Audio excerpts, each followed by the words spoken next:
Bonjour Florence Pinton et bienvenue. Nous sommes aujourd'hui rassemblés pour parler du renouvellement des générations en agriculture. Je vais vous demander peut-être dans un premier temps de vous présenter. Bonjour Gilles, merci de votre invitation.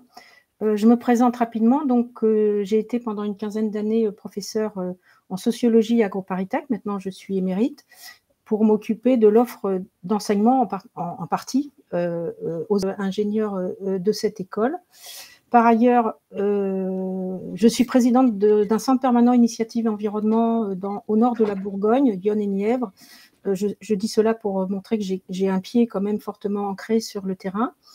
Par rapport aux recherches que je peux avoir, j'ai travaillé de nombreuses années en France et au Brésil, sur le Brésil en particulier, en Amazonie, sur la question de la gestion et la conservation des ressources naturelles en lien avec les politiques publiques et les savoirs locaux. J'ai travaillé à l'échelle du Brésil sur la question de la souveraineté alimentaire et actuellement, je suis engagée dans un programme de recherche européen qui s'appelle ATER et qui porte sur les transitions agroécologiques et les systèmes alimentaires territoriaux et qui s'intéresse à une analyse comparative entre 5 pays, je crois. Voilà. Pour mes activités, on va dire, principales, je pourrais peut-être ajouter quelque chose qui sort de ma présentation, c'est-à-dire que je suis convaincue de 3 enjeux fondamentaux qui tournent autour de la transition agroécologique, puisque c'est ça qui m'intéresse et qui nous intéresse aujourd'hui. C'est d'une part la question de l'accès au foncier, d'autre part la question du renouvellement des générations dont nous allons parler aujourd'hui, et enfin l'enjeu de la transformation et de l'évolution des politiques publiques pour favoriser cette transition agroécologique.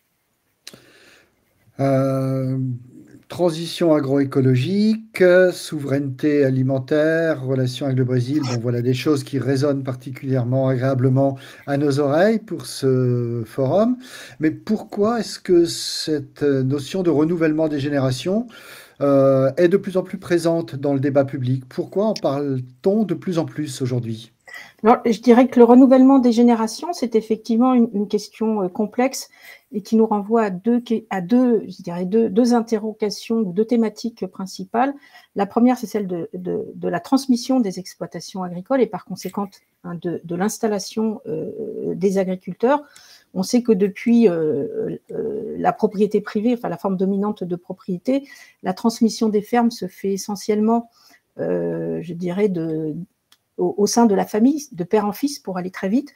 Et cette reproduction sociale de l'agriculture se fait donc au sein même du groupe des agriculteurs et on parle d'endogamie sociale pour caractériser ce phénomène. Et ce phénomène est de moins en moins juste, on va dire, pour aller très vite.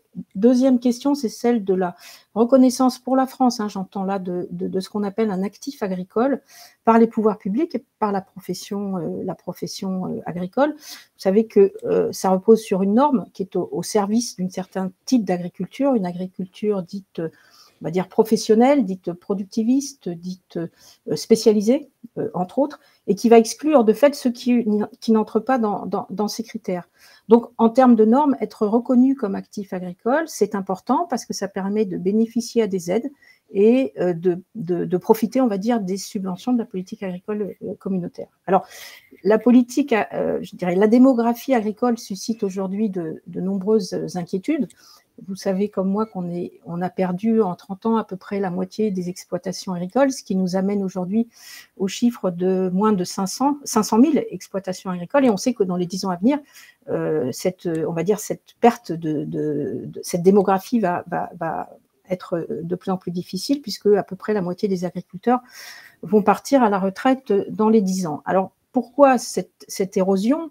On peut donner trois explications, on va dire, de cet effondrement. D'abord, des revenus faibles et des exploitations qui sont de plus en plus capitalisées, enfin à capital important, capital d'exploitation important, des tendances à l'agrandissement pour compenser ce phénomène qui va rendre de plus en plus difficile la transmission. Et puis enfin, un travail de plus en plus rebutant, on va dire, avec une autonomie décisionnelle qui est de plus en plus limitée. voilà, en 70 ans, la productivité agricole a gagné à peu près, a été multipliée par 30. Donc, on pourrait se dire, on doit pouvoir se contenter d'un modèle qui fournit beaucoup d'aliments à un prix extrêmement faible. Mais c'est un modèle qui s'est heurté progressivement à des limites évidemment environnementales, hein, on appelle les externalités négatives, avec par exemple l'érosion de la biodiversité, la dégradation des sols, la dégradation des paysages, etc., etc. Des limites sociales, diminution du nombre d'agriculteurs, faible revenu, exode rural, isolement et endettement, pour aller très très vite.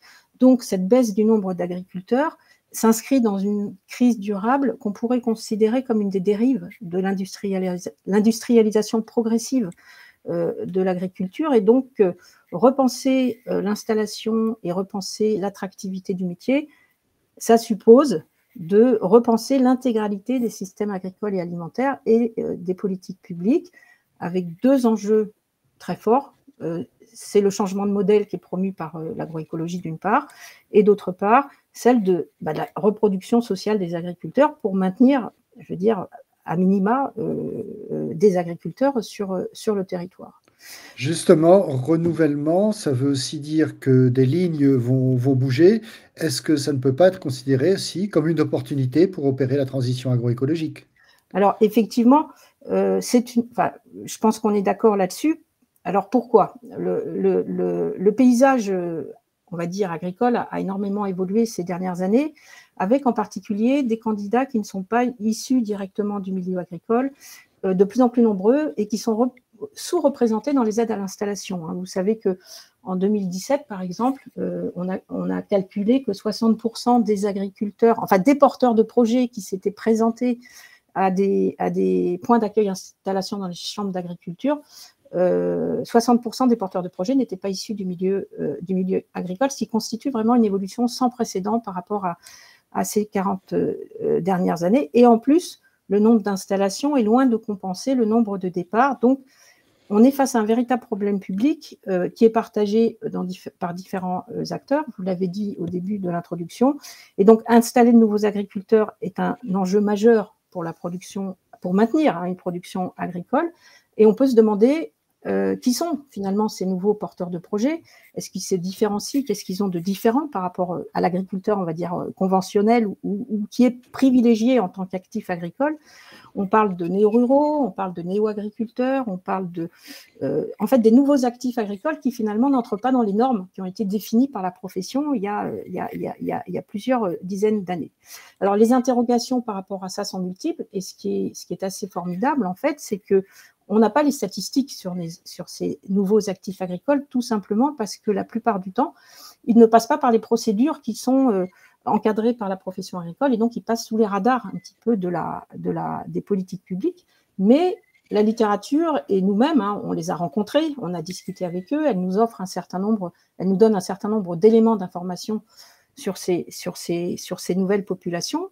Par exemple, qu'est-ce qui pourrait les caractériser? On rencontre de multiples reconversions professionnelles, on rencontre des niveaux de formation relativement élevés, on rencontre un rapport au travail qui privilégie effectivement l'autonomie et l'ancrage territorial, des activités de transformation éventuelles et des activités de commercialisation, de la pluriactivité, et donc une très grande hétérogénéité sociale par rapport à ces nouveaux porteurs de projets qu'on considère a priori comme plus résilients que les conventionnels, on va dire, ou les traditionnels, de par les savoirs qu'ils mettent en avant, de par les pratiques qu'ils peuvent avoir et de par leur rapport au vivant.